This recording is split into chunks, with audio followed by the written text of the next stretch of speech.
Well, I haven't decided exactly where I want to go, but Okay. I'll just probably take a break from school and then start working. Okay, cool. How many people in the class are working currently, have a job? What kind of job?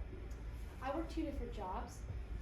I work for DPS here on campus, and I have 2 different babysitting jobs I go to. So 2 different babysitting. How do you manage your time? very strictly. it's Just calendar, stick with your yeah.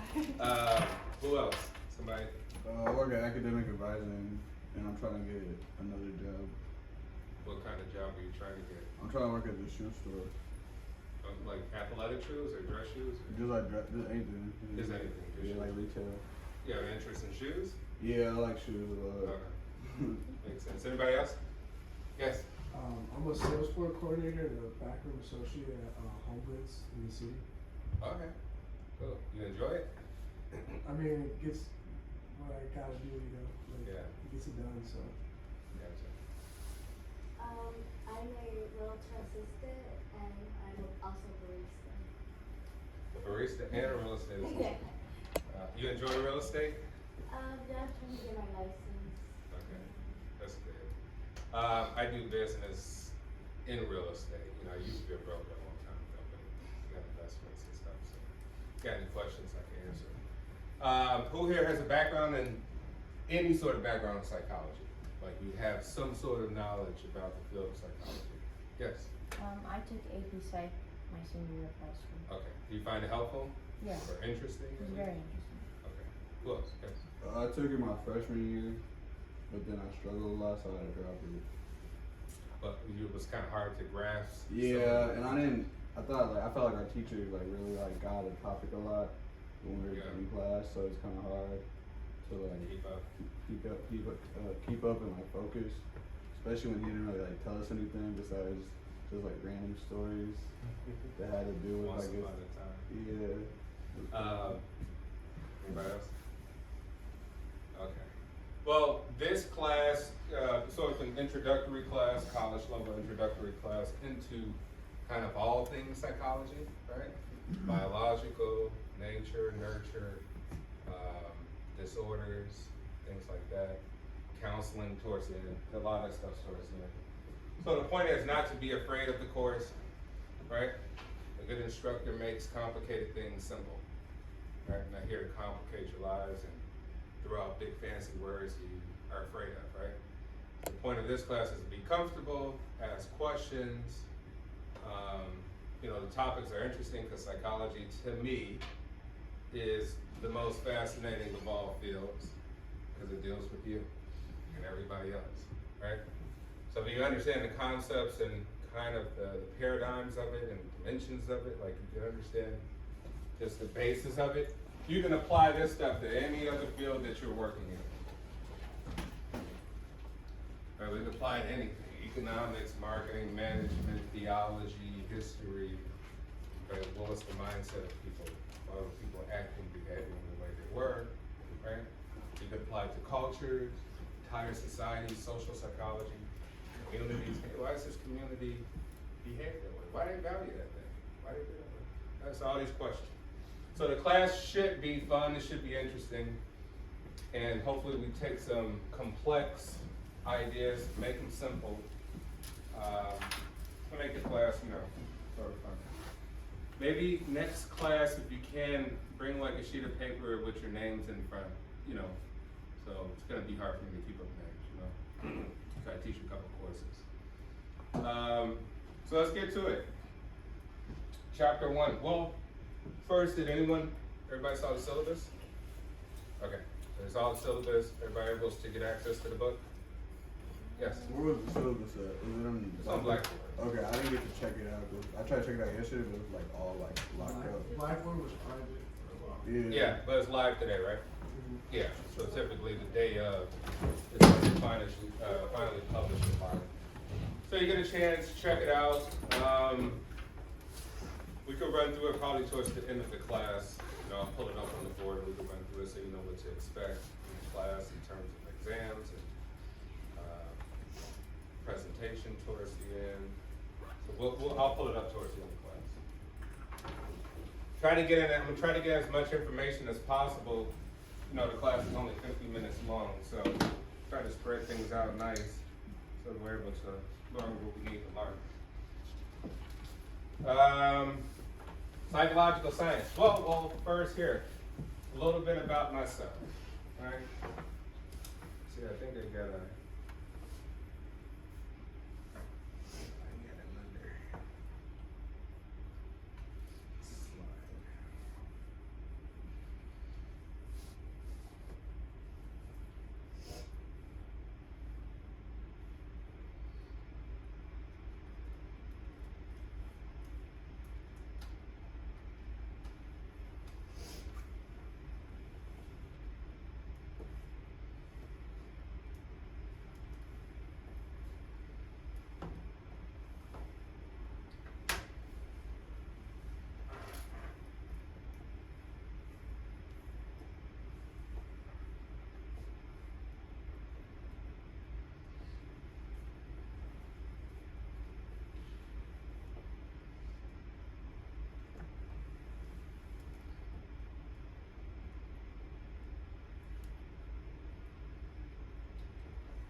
All right, just a little bit about myself. So I'm what you would call an international psychologist. What does that mean, right? It means I work with cultures from around the world, right? Cross cultures, right? Comparison of American culture towards others, indigenous cultures all around the world. And I apply Western methodology of psychology, right? Train as a psychologist here and apply it to different areas around the world, right? So I do a lot of work in South Africa, a lot of work in Peru, other places around the world, right? Helping develop mental health, helping people work through poverty, helping people understand exchange of cultures, trying to take this unbiased approach to everything, right? Because we all have inherent biases based on how we were brought up, what we learned. But this is what I'm an international psychologist. So I also run a foundation, right? My foundation focuses on poverty, education, mental health, human rights, and cultural exchange. So basically, I provide money to these different places around the world to help develop them as far as education, create programs of education, try to build mental health centers in very impoverished areas, specifically in South Africa. Try to promote human rights by working with their governments, right? And things like the United Nations and things like that. And to share cultural exchange, right? The world become more globalized. We're beginning to share all of our cultures to one another and see what's valuable to us and not so much valuable to others. So that's what I do. But before that, I was a business guy, and I still am a business guy, right? So beyond that, I have a private equity company, right? So I do investments. Basically, I start funds and I buy businesses, I buy properties all over around the world, big apartment buildings, single family homes, a portfolio of things. And I buy businesses themselves too, like venture capital. When they start off early, I'll invest money, I'll help them grow, and obviously I get a return for it, right? And I'll have ownership of companies. So that's kind of where I started off, and then I, kind of went down my road of psychology from there. Okay? So I also teach at Dominican too, which is kind of where I've gotten off with teaching, right? So I started at Dominican.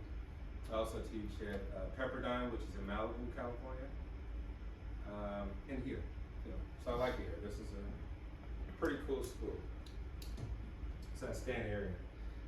So that's pretty much about me. Let me get back to our slides. I got 2 little kids, 3 and 2, Chloe and Christian. I started out late with kids. Had to get all the education and travel out of my system first. Anybody here with kids? No? Anybody here wants kids? Maybe. A lot of work. Good work. So yeah, I like to travel. I like to do all these different things, go around, start businesses, help people, most importantly. Okay, psychology, right? Psychology, people may think of psychology as this abstract sort of idea of what we are as humans, our human experience, what this is, right? You're looking out your eyes right now, and most of us feel like a passenger. Like we really feel like you're not truly yourself. Like no one feels completely in control of themselves. I feel like a passenger is taking a ride in a car, right? Somebody else is driving, right? So in that kind of idea, a lot of us feel that psychology is so abstract that it can't be a concise science, right? How do we measure these things about human experiences, our behavior, our actions, why we fidget, why we have compulsions, why we have fixations, right? But psychology is absolutely a science, right? Because we employ empirical approach, right? We ask questions and we need to find answers to these questions on an empirical basis. Right? We have to establish facts about things. We measure, we test, we retest again, we ask more questions. And we use tried and true methods to try to come to conclusions about things. Right? And try to make attempts to explore and understand without misleading or being misled. Which is, once again, we all have biases, right? Hey, where'd you grow up? What language do you speak? What social classification would you try to identify yourself in all these different ways, right? What do you like, what do you dislike? Why do you believe what you believe? Who made you believe what you believe? Did you come up with that, or did somebody else kind of post it into you, right? So with that being said, looking outward as opposed to ourselves, we try not to mislead by imposing inherent biases onto other people, right? That is the scholarly method of any field. So as college students, your job is to be scholarly. Your job is to find new facts about the stuff that all of these professors are talking about, right?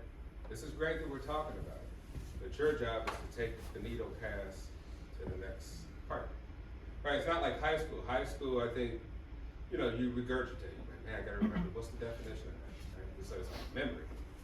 I remember it for the exam, right? Socialization, right? You're trying to create an identity, you're trying to fit in, you're trying to navigate your hormones and your emotions and things like that. But here in college, always think of what are you gonna provide, right? How many billionaires have dropped out of college? Why? They came up with something new. Came up with an idea that the professor wasn't thinking about or the other students weren't thinking about. And that's awesome. That means you have to be thinking beyond what you're learning, right? So yeah, require a scientific attitude when it comes to psychology, right? Some curiosity, ask a million questions about everything. We all got a million questions. Nobody truly understands what this is, life. Well, who knows what consciousness is? We don't have a working definition for consciousness, right? Be fluid. All right, skepticism, right? You may be skeptical based on your life experience. And a sense of humility, right? You can't learn anything if you know everything, right? Mr. and Mrs. Know-it-all, no point in being there, right? You know it all. Right? Which is, the more you know, the more you realize you don't know, So as a person who has a PhD, I realized, hey, I know this tiny little contribution to the field of knowledge amongst a trillion other fields of knowledge, right? And new stuff we don't even know at this point in time, because it's this point in time, right? It's not 1,000 years from now where they'll know so much more than we know today. So with that, always be humble, have a sense of humility about being open-minded about learning, right? So how does a scientific attitude support scientific inquiry? Basically just regurgitate the same stuff I just said, right? How does it support our thinking in everyday life? You guys are here because you want to pursue more education and become well-versed in whatever field or practice you're going in, either A, for your motivation for money or job, Like, hey, I just really want a job. I want to make money. I'm tired of being broke. I want a car. I want a condo. I want an apartment. Right? All these different things. But most importantly, you should be going beyond that, thinking like, I want to find my way in whatever it is I'm interested in so that I can try to be the best at that, right? So as a person who's made money, at some point money, you know, you come to a wisdom about it, right? They have the stuff, the Ferrari, buildings, and all that stuff is cool, but as you get older, you realize, yeah, that stuff doesn't matter, right? You only got a limited amount of time, so I'd much rather have experiences than money, you know? But that comes with life, that comes with wisdom and time. Not saying don't make it, I say make it. You know, make all the money in the world, but eventually maybe give it all away, right? So that you don't subjugate yourself to being a slave to that one thing, which is money, which never ends. All right, so we gotta think critically for psychology, right? We gotta examine assumptions. We all come up with assumptions about something that we don't know. All we could do is assume if we have no verifiable evidence, right?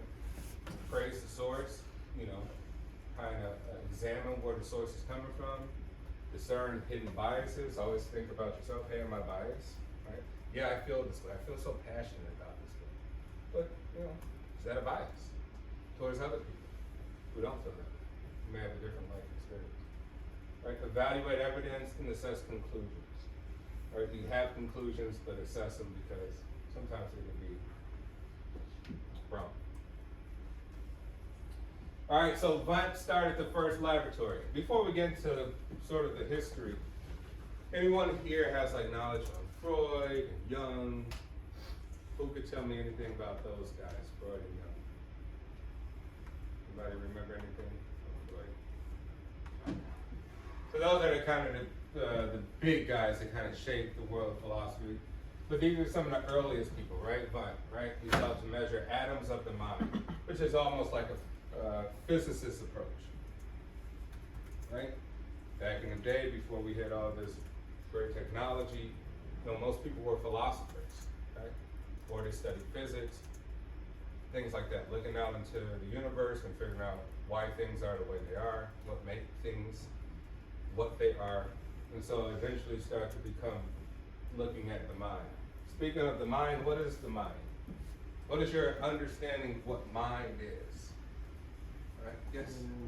Like your conscience, like things that make, almost things that you think about that make you go about your everyday life. Okay, so you can say your conscience, like maybe even awareness, right, of self. Anybody else got their own definition of it? Yes. Just like the base of your thoughts. The base of your thoughts, right? Mind. Anybody else?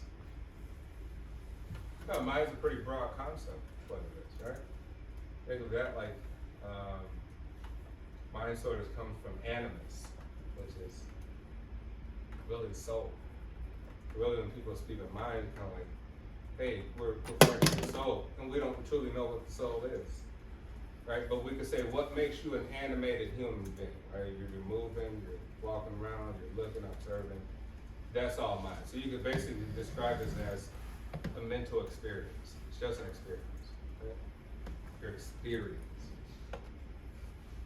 Which is different, right? We could get into that, but think of even soul is different from spirit, right? Spirit is different from soul. Those are two different things we're talking about. Titchener, who was structuralism, right?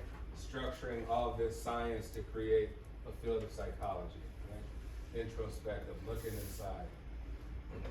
And then William James, who was influenced by Darwin, looked at functionalism, right? Adaptive thinking. Basically, how do we adapt to new environments in the way that we behave and act towards the environment, right? Therefore, we can kind of assess why we have these modes of thinking for survival. Some of the first women in psychology, Whitney Calkins, right, pioneering memory researcher, first female APA president. APA is American Psychological Association, which is the big one. Anybody who's in psychology or in psychiatry are probably a member of it. Floyd Washburn, first female PhD from 1908. She wrote The Animal Mind, Synthesizing Animal Behavior. And we'll get to animal behavior, right? Which is how we learn a lot about ourselves, right? We learn a lot about ourselves really by testing animals, primarily rats, primates, dogs, or other animals that we think have high degree of intelligence. Harry asked the question, does psychological sciences embrace diversity? How do you know? Yeah, I mean, maybe I'm living proof, right? It does embrace diversity, right? My dad's Italian, my mom's Black. My background culturally is, I got a Korean brother from my dad's previous marriage, Puerto Rican, there's people married into Mexican and Puerto Rican, So I basically grew up with a United Nations type of family, right? Where we look at how different people act. People like different things. And some of the major forces from the 20s to the 60s, behaviorism, which is an introspection in psychology now field as scientific study. Behavior scientifically defined, condition, observed, and measured. And Watson and Rayner champion scientific study of behavior. A little opposite. Fear can be learned. Basically meaning nurture. We, some of these guys up here and women hypothesize that give me any child and they could make any child into a doctor, a lawyer, a criminal. Basically saying learned behavior is extremely, extremely powerful, right? Learned behavior may say you shape you into who you are, right? And what's the opposite of that? What's the opposite of nurture? Nature. Yes. What would that mean? What would nature mean when it comes to behavior and action? Yeah.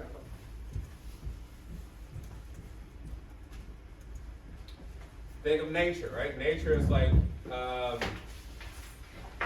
genetics, right? Inside of you, you have coded information at the cellular level passed on from your parents and grandparents and maybe even great-grandparents, right? So we think of that, hey, that nature really is gonna cause a predisposition for me to like certain things. Right? I like what I like because grandpa liked it, or dad, mom and dad, right? Or I behave, I may have picked up the same compulsions or addictions as mom or dad, or grandma, or somebody, right?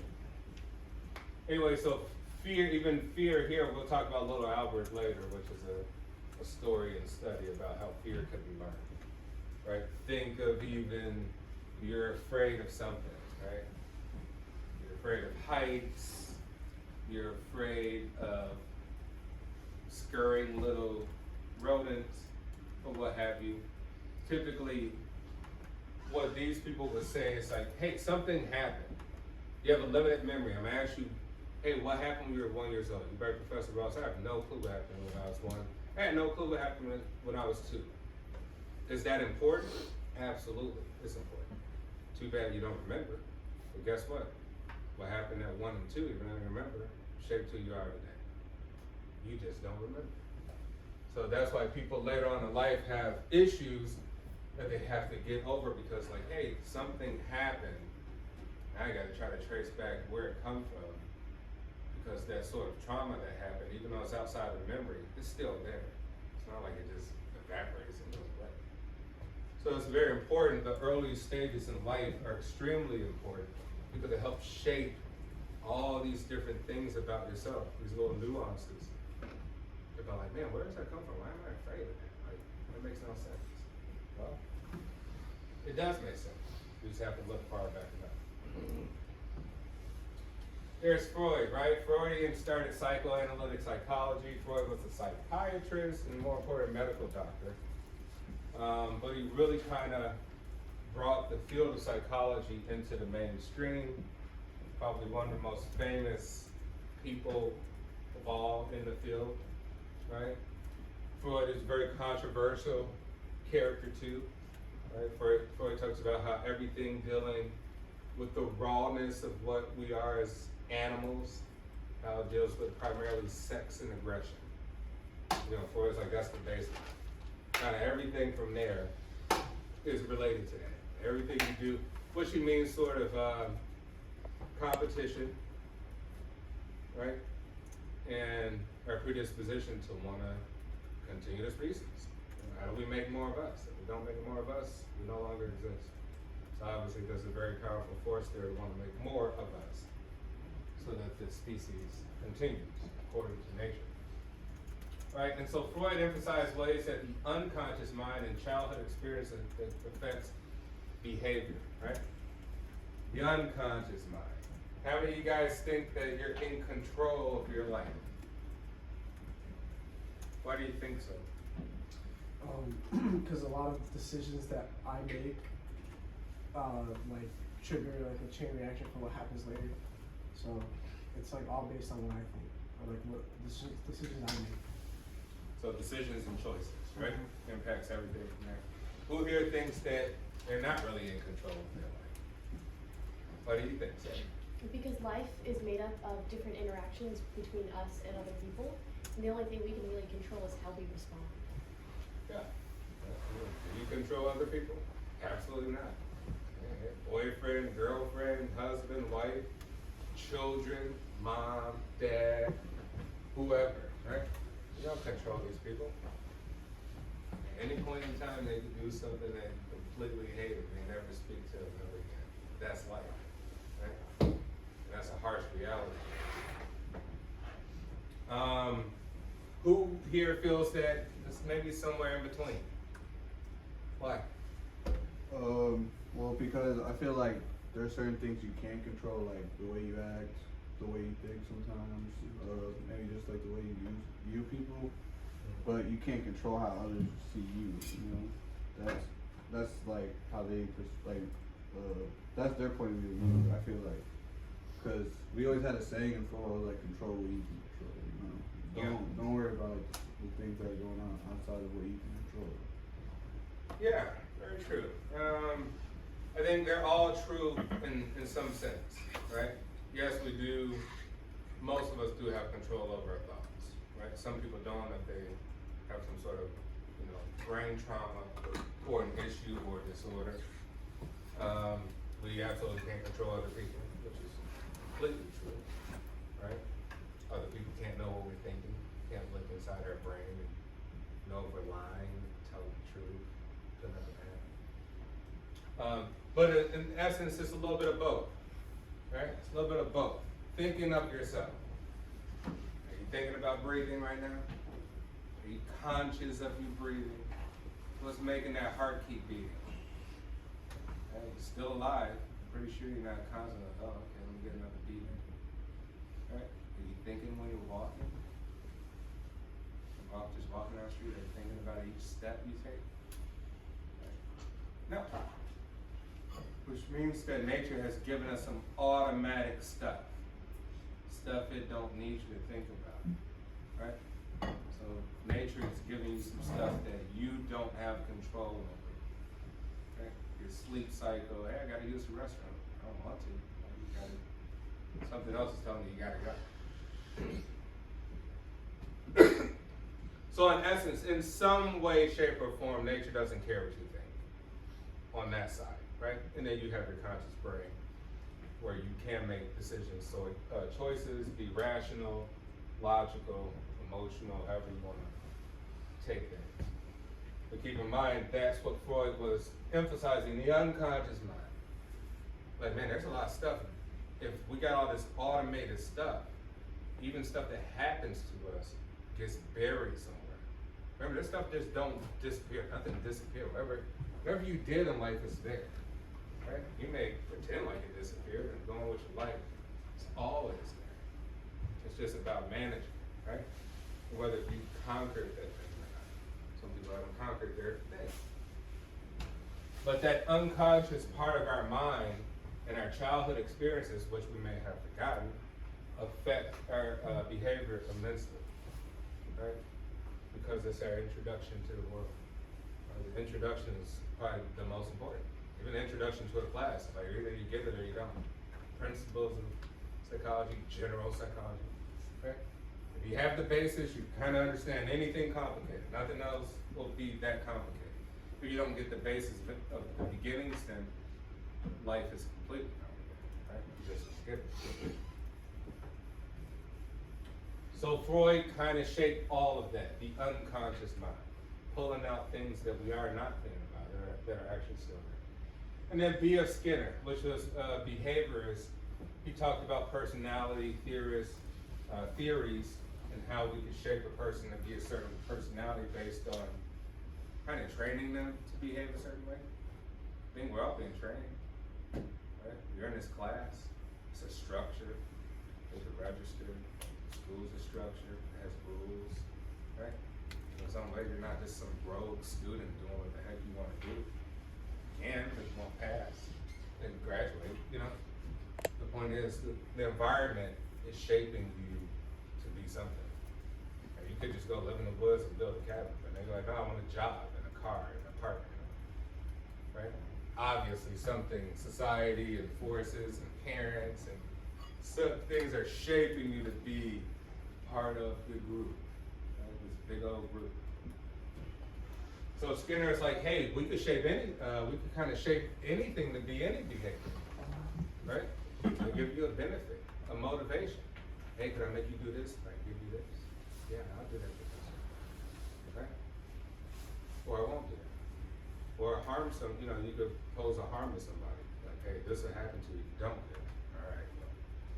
Well. Right? So Skinner, that's where Skinner's kind of personality theories come from, and his therapy is basically we could shape any child to kind of be something. A very bad, evil person, a very, good spiritual person, a very greedy person, a very intelligent person, right? In a field or some sense.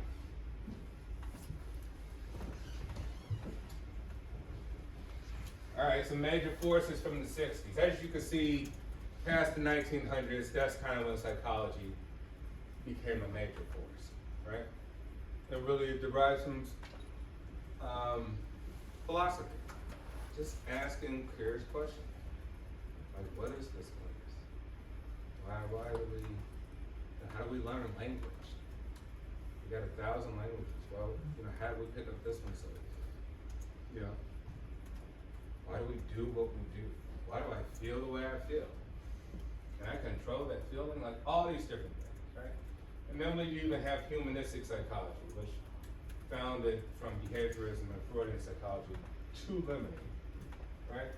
So they were kind of against Freudian and Skinner's approach. Like, no, you don't just shape a person by benefits and punishments and things like that. Or not everything. Freud is about sex and aggression and competition and the different phases you were in childhood. But it emphasizes more human growth potential. Basically saying like, hey, we're trying to move to some major goal in life, and actually all this stuff is necessary. It's almost like determinism. It's kind of like, man, I'm so sad that happened to me growing up. That could be one approach. Another approach from the humanists is like, no, this is shaping me to get to where I need to get. That was supposed to happen for me to learn, right? To shape who I am today, to be a stronger person.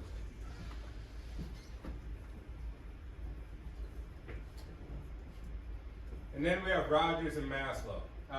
Anybody ever come across Maslow's hierarchy of needs? Heard of it. Forget what it has on it though. I forget what it has on it, but I've heard of it. Yeah, so we'll come across it like a diagram. It's a pyramid of life, right? Start at the base. Yes. Is it like I've come across it in like management. Yeah, it's used in kind of all disciplines, right? Business a lot. It's used a lot in business. But basically just shows the human growth potential. Right? Basically you start at the bottom, you're trying to move to the top of the pyramid. At the bottom you may be completely wanting and needing, I need to do this, I want this so bad, I want to be this type of person, I need to be this. Towards the end, you hopefully done all the stuff you want to do, now you realize there's something greater than all that other stuff previously. Okay? For example, you realize what's the definition of wealth, the real definition of wealth. Right? The real definition of wealth. It's not money. It's a person who doesn't want for anything. That's the wealthiest person in the world. Person who's content with his lot, content with what he has. Not a person who says, I gotta be a billionaire. I have to be. I gotta get an Audi. I gotta get that house. And, you know, because that stuff never ends. It's actually like this. You know, and that stuff is good too, right? The means in between is the sweet way of life. A little bit in between, not too extreme. So that stuff is good too, to just so focus on need for love, acceptance, an environment that nurtures or limits personal growth, right? We all have these compulsions, and we all have these sort of basic needs, right? Food, shelter, water, love. We all want to be loved in some capacity, right? And these things can either aid in our personal growth or limit it, based on if we get them or not. All right, so then passed in at the 60s, the cognitive revolution begins, which is simultaneous with humanistic psychology, right? So whereas the working definition for psychology is the science of behavior and mental processes, roots in many disciplines and country, continuously growing, globalizing.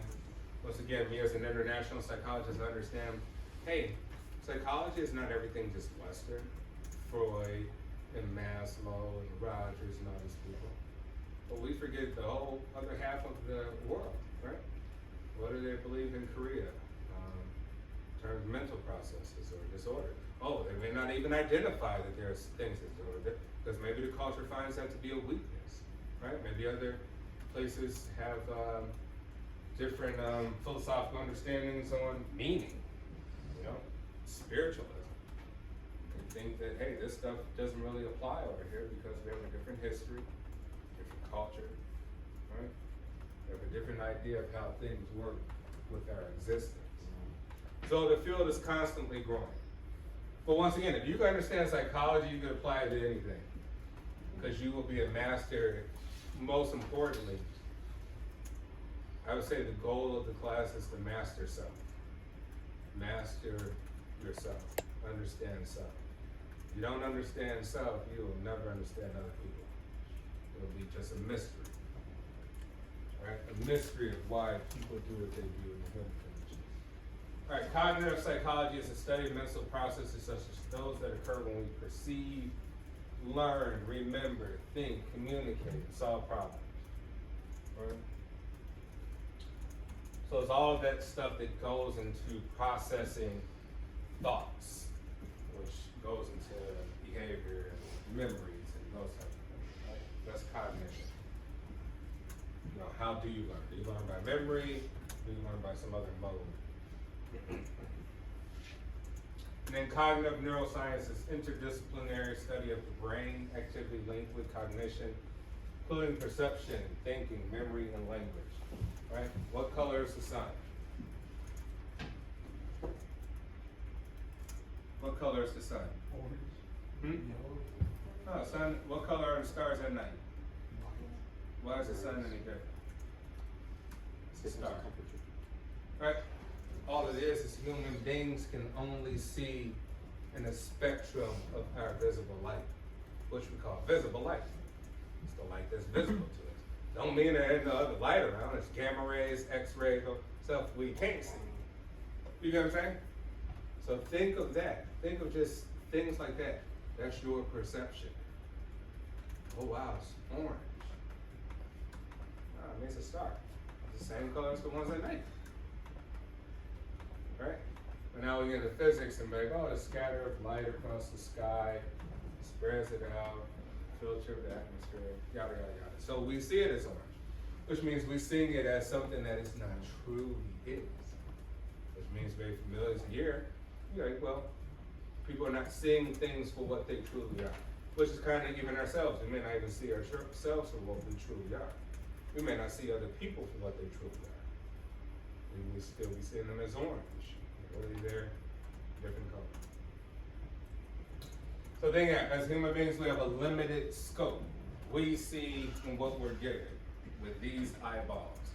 We hear with what we could hear. Can a dog hear better than us? Can the bats? Yes, they can. They hear in a totally different field. You know? So think of that as the limitations of your existence. And it's not universal. It applies to all animals, insects, and things like that.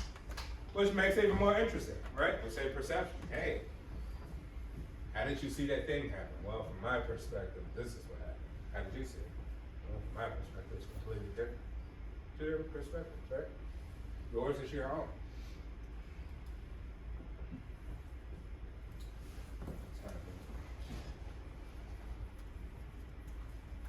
All right, I think we'll end here and briefly go through the syllabus, just so we kind of know before we go what to expect.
It's supposed to be like the science.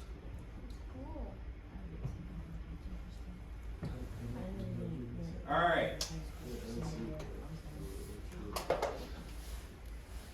So here we go. We have 4 exams. There are 35 points each. We have 2 journal assignments at 10 points each. Attendance counts for 4 points. We will have we'll have a research paper along with a presentation at the end of class, at the end of the semester. And there's research participation, that's the last 20 points. And the research participation is at the bottom of the syllabus, but in essence, the Department of Psychology wants people taking this course to participate in research that they have going on, right? Which is like surveys, things like that. So eventually, I'll send you the information to reach out to Professor Sundermeyer, who kind of runs the laboratory over there. And they'll send you information about the different studies you could participate in. I think they want you to do 2 of them, at least 2 studies, and you'll get credit for that, right? So you get 1 point, yes. So wait, like, is it an assignment like here, or is it like something we do outside of the class? I mean, maybe something like a study you could just participate in at the school. Oh. Or maybe something off-site, I don't know. But most likely it's just something you could do at the school. Okay. Whether it's filling out a survey, you know, or maybe coming to the laboratory. They're doing something. Alright. Yes. Will there be something we have to send to you as like a proof that we did it, or? Yeah, some sort of confirmation that you did it. Yeah. Would I email from the guy who the? Yeah, you can shoot an email from whoever did the study or what the study's about. Okay. He'll have a list of who actually showed up and who did. But yeah, attendance is important because it keeps the class interesting, so try to be here each class, because it just makes the class more bearable, you know. It makes the learning environment just better all around. Any questions before you go? Yes? Will the slides be on Blackboard? Yeah, I'll put the slides up maybe a week before exams, right? So that you can kind of use them to review. And then before exams, I'll give you like a review questions. I give you kind of an idea of like what I'm gonna be asking. Typically, my exams are, they're not multiple choice, not filling in the blank. I don't believe in anybody learns that way, right? So I'll ask questions and you have to give from your own personal experience in life and applying it to something in reality, right? So those are my exams, right? So it's taking the content of what we learned and applying it to either your personal experience, something that's happened, you observe, family, professional life, or something you can apply into society or something, right? That to me makes the most sense because it's application of what you learn, right? Multiple choices like and fill in the blank. You know. Think about it, so that's just memory, right? Memory is not a degree, a high esteemed degree of intelligence. You know, if you got a great memory, you can probably pass all the tests and maybe not mean you're the most genius person. You just got a good memory, right? Yes. How big are your tests usually, like your exams? Like how many questions are your exams usually? Typically about 5 questions. About 5 questions, you'll have to, 50 minutes to finish them. So it should be way more than enough time to do them, But yeah, I'll give a review and kind of what the expectations are for the exams. Anything else?